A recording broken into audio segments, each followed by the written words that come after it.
Hello there, movie lovers. It's time to get real. Have you ever done something so dumb and wish you could take it back? Well, I accidentally deleted this whole project that I was working on for this big video explaining how Ghostbusters Afterlife works as a sequel.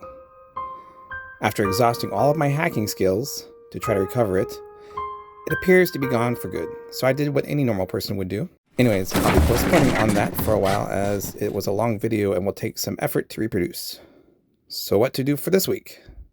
Jumanji!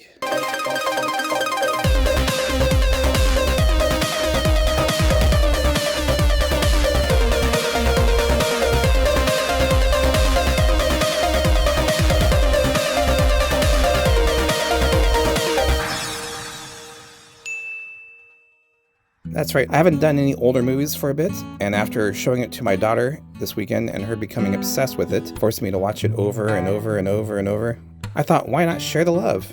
Share the love! This movie came out in 1995 and holds up surprisingly well. The CGI looks better than most movies made 10 years later.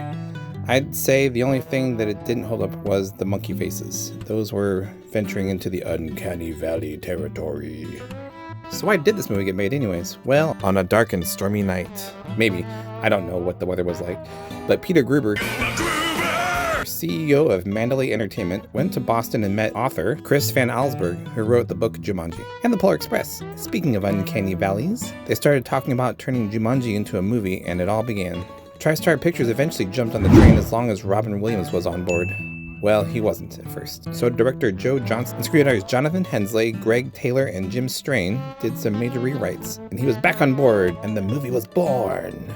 The premise was pretty straightforward. There's a board game that brings jungle elements to life, and Alan Parrish discovers it as a child. He has a fight with his dad, and him and the neighbor girl decide to play the game. Alan gets sucked into that game,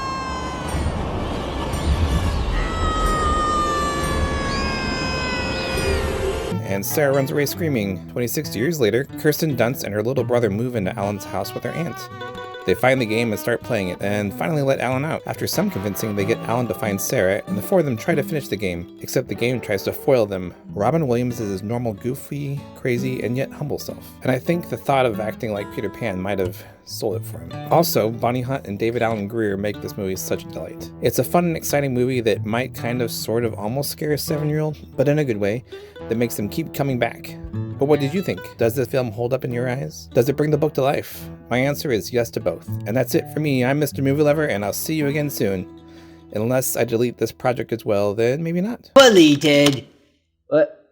Oh. Deleted. No. Del Taco? So yeah, bye.